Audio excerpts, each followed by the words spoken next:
Hello po, shout out po sa ating lahat. Good morning, good afternoon, and good evening dyan sa Pilipinas, no? Ayan po, mayroon po tayong panibagong reaction video, mga kalingap, no?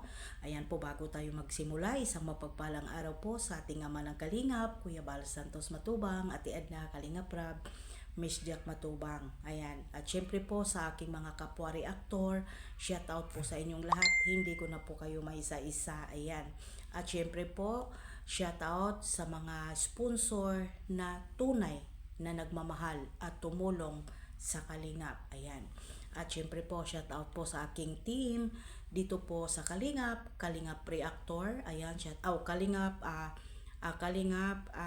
Striker. Ayan, shout out po sa inyong lahat. Paminsan-minsan ay nagkabulol-bulol ako, no? Siguro dahil day po ito sa mga gamot na iniinom ko, pasensyahan no po, no? Ayan. Ang aking reaction po dito, 'di ba, nakapag-reaction na po ako kanina na wag ko na daw pakialaman kung ano pa po ang mga highlight ng paninira na issue or mga paninira po dito sa Jumcar. Okay, ako, madam, hindi ninyo po ako mauutusan. Bilang bilang isang reactor ng Kalingap, karapatan namin po ipagtanggol ang Kalingap Angel or sino man or kanino man po, Kalingap Rab o Ate Edna o si Kuya Bal. Hindi mo na kailangan utusan ako, no? At tulad nga po na nag-reply ako sa iyo kanina, nireaksyonan kita. Ayan, sabi ko, minuutusan mo ba kami mga reactor, ma'am? Paki-explain nga po yung gusto mo mapaabot sa amin ng mga reactor. 'Di ba? Ang sagot mo nga po sa akin, madam, no? Ang sagot mo nga sa akin, hindi po utos 'yan kung hindi isang pakiusap para di na din mga hindi na rin na IT ng Kalingap na palagi na lang nababas like Jumcar kasi more highlight nyo po yung mga negatibong comment, mas lalo daw pong lumalala. Hindi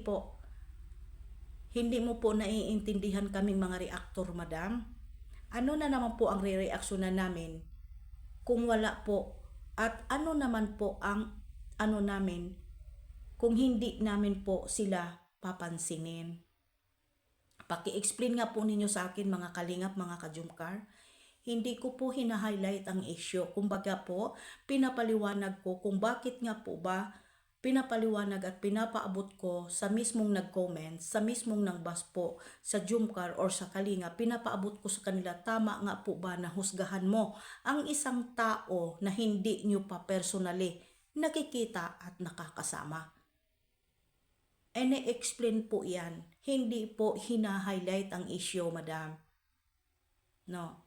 Kung sasabihin mo sa akin at nakikiusap ka sa akin na wag nang reaksyonan or wag nang i-highlight ang issue, nagkakamali ka, ma'am. Kahit hindi mo pa kami sabihin dahil hindi mo pa ako sabihan. Alam na po namin kung ano ang dapat namin gawin bilang isang reaktor ng Kalingap. 'Di ba? Kasi ma'am, sa totoo lang po, kung walang reaktor, kawawa po ang Kalingap. Dahil patuloy po nilang sinisiraan yung mga Kalingap Angel kung wala ang mga reaktor. Alam niyo po, madam, hindi kasalanan ng mga reaktor po. Nga katulad po nila, sinabi nila na mga balahura ang reaktor, hindi po. Hindi kasalanan ng mga reaktor kung bakit po sila nareaksyonan. Kasalanan po ng mga basher na naninira sila na hindi pa po lubusan nilang kilala yung isang love team or si Kuya Bal or si Kalingap Rab or si Ate Edna. Hindi ba? Personally, nakita lang naman ninyo sa mga tao naririnig na pangit ang ugali kasi hindi nga po nila nasunod yung gusto nila. May mga pangit po na mga may mga pangit na mga hindi natin maririnig sa mga matubang pamilya dito sa Kalingap dahil din po sa mga nila na hindi nasunod, kaya galit sila sa Kalingap. Karapatan po namin, madam, at hindi po kailangan mong sabihin na hindi ko kailangan i-highlight. Wala pong pagha-highlight dyan, madam. Kailangan po natin ipaliwanag at ipaabot na wala po tayong karapatan manghusga sa isang tao na hindi po natin sila kaano-ano bilang isang iniidolo natin sila. wala tayong karapatan. Baka kasi kako po, barado na ang utak ng mga baser dahil sa inggit, selos. Gusto nilang pabagsakin ng Kalingap, gusto nilang ayaw umangat yung love team na binuo ni Kalingap Rab. Kaya wag ninyo pong masamain kung mareaksyonan po namin ng isang bagay, isang comments ng isang mga supporters na nagpapakilala na supporters ko no siya ng Jumcar. Bago pa po ako nakarating at nakipag-banggaan dito, madam, nakikipagbangayan, nakipagpatayan na po ako sa Mamigs community, Renas community, or dito sa community ng Kalingap. Kaya hindi mo ako kailangang utusan, obligasyon namin, kahit wala pa pong suporta or nagpapanggap or anuman, for the views, yes. Ano ba ang kailangan sa mga vlogger? Hindi po ba views?